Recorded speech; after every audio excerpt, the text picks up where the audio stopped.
What is up, my people? Welcome back. This is Cindy with the Y, and today I'm going to be talking about the things that I've learned on YouTube over the past 12 months. It is my anniversary month, and it is something that I thought I would celebrate a little bit more, but I thought instead of celebrating, I'd educate about YouTube, and maybe there's people out there that would like to start a YouTube channel and are really afraid, or they're not sure and there's too many unknowns. So I thought this would be helpful to you, and I think that the tips on the things that I've learned will definitely help any new person that is going to venture onto this platform. So number one, the first thing that I learned about YouTube, I committed to a start date of the 1st of November, and that's what I committed to. And I thought I was ready. I was very excited about my first video, and I went and I recorded and I started editing and creating animations, and that was fun. But there was a lot of things that I did not know. Number one, I needed to factor in editing time. I needed to factor in the time it would take me to actually take a recording, edit it, and get it uploaded onto YouTube, and then adding music, adding extra little bits onto my episode, instead of just thinking that I've created a video and I'm dumping it and uploading it onto YouTube. That's not the way it works. I really learned quickly that it's going to take more time than I expected, and I needed to commit more time to the whole process. So it is a process. You need to have sufficient time to create content. It's not going to happen in an instant. Your name, your face, your brand is basically created on your channel, and so you need to be clear and be ready for what you create. Second thing that I learned from YouTube is that to be a YouTuber, you need to find what actually works for you.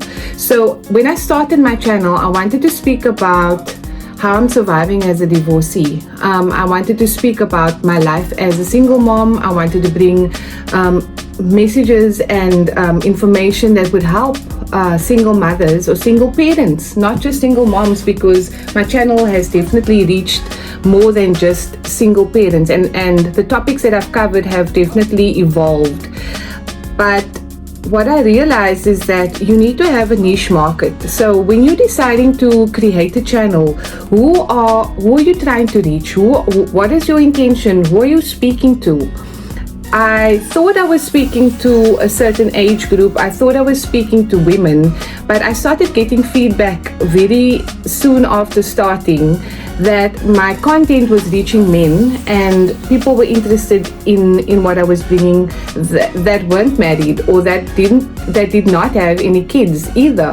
And I started getting feedback and asking my subscribers about the experience and what they wanted to see more of. So something that you need to think about is, who are you trying to reach, and what is your purpose? What are you trying to get out of actually getting onto this platform?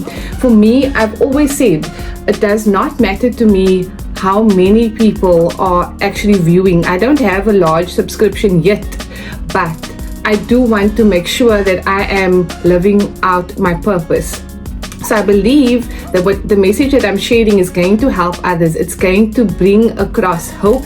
It's going to help someone that's going through a similar situation that I'm going through, or maybe they just want to see some things that's happening in my life. I am a YouTuber that enjoys YouTube. I watch other vloggers, I watch other content, and I'm constantly learning as I'm going along. So I think that's very important, that you understand who you're trying to reach. Tip number 2.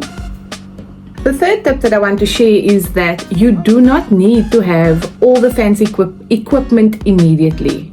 Majority of my content is actually shot with my phone. I learned very quickly that I do not have to have everything immediately. What is important to viewers is that your sound is clear and that your images are clear.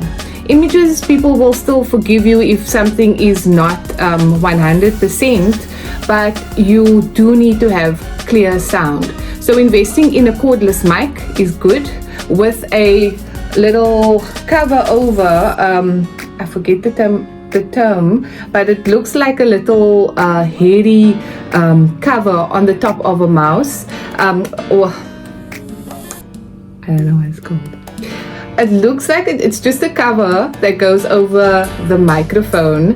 This will help when you are actually in environments where there's a draft or wind blowing, and it will block out anything other than the voice of the person that you're speaking to or your own voice. I learned that in my third video when I went out for the day, and I recorded a full day of content. And when I came back, I realized I couldn't use anything because the wind was just too bad. So yeah, you don't need all the equipment, but you need to have essentials. Invest in a cordless mic or in a microphone that can connect to your phone and your devices as well. If you are using a digital camera or a recording camera, make sure that you have enough storage. You do need storage. This is very important, and you need to back up your data all the time. I've learned the hard lesson of losing a lot of content because I didn't back up my data. I couldn't back up my data at the time.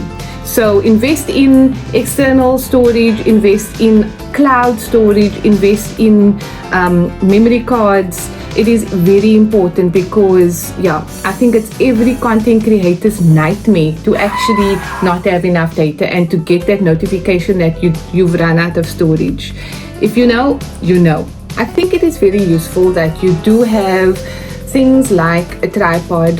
It is very important. When you are speaking to your audience, you want your camera to be at a specific level so that it is flattering for yourself, and also so that your camera is actually stabilized. So a tripod is very important. A ring light as well, when you have an area that you are speaking in and the lighting isn't that good.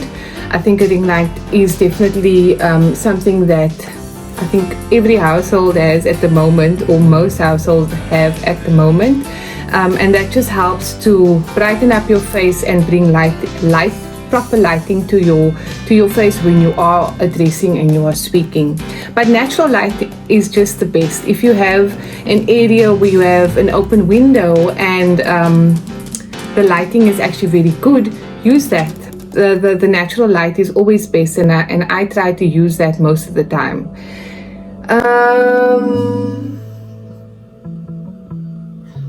Yeah. You are not going to be an expert immediately. It's going to take time, it's going to take practice.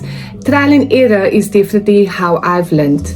I spoke to other YouTubers, other content creators about apps that they were using, and because initially I was only using Canva, and I found that wasn't the best for me, and I started using other apps that were better. You are not going to be an expert overnight. If you do have that skill, well done, you are one in a million.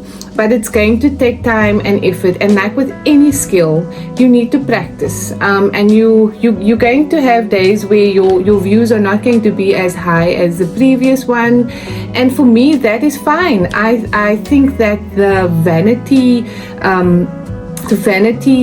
part of content creating hasn't gotten to me. Initially I was very interested and worried about how many subscribers do I have, how many views do I have, and analytics does help, but I do believe that it's going to take one specific video that's going to make everything go viral on my channel.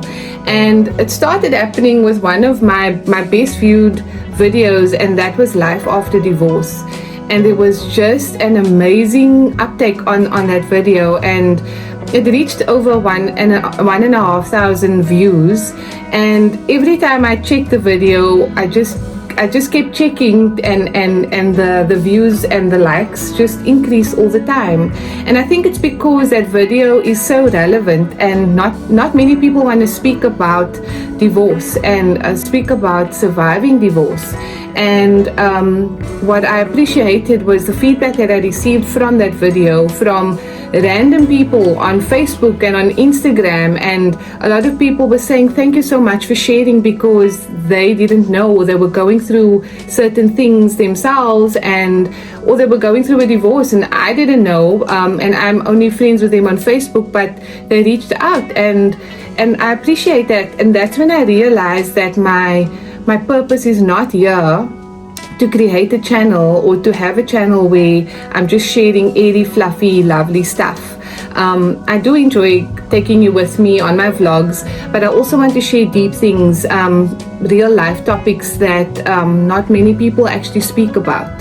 So you're not going to be an expert overnight, and also you have a purpose specifically for your channel. It's going to be different to anybody else's. So just remember that. Okay, so I'm basically through most of what I've learned on YouTube. I've learned a lot through the past 12 months.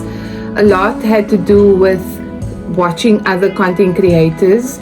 I learned things about YouTube via the community guidelines on YouTube, and there is specific information that you need to know before you are creating a channel. YouTube is not going to allow you to upload your own music. They're not going to allow you to play music that is on the pop charts. There are licenses that are involved, and copyright license agreements that you are going to go against. So there are apps that you can purchase your own music from at a cost to you, but for the most part there is music in YouTube that you can use for a specific genre of music that you like, or specific mood that you like. So utilize that, but get to understand the guidelines on YouTube that will help you, and also understand that you need to have some sort of creating ability. So you need to create thumbnails, which is the picture on the cover of your video. You need to understand also the editing, what tags are, what the hashtags actually mean in YouTube, which is different to the meaning in Instagram. You also need to understand what your intro is and your outro. You need to understand how to add links to your specific video, or your next video that you want to keep your audience engaged with. So understand what you are doing by studying and actually spending time understanding what YouTube is actually about. It is not just about creating a video. There is much more detail that goes into creating a channel. And like I said in the beginning, it's going to take time, it's going to take practice, and you will get there. And I've seen other creators that have quit their day jobs and are creating content without even having YouTube as a backup plan. YouTube is their actual plan, and they started other businesses based on their channel.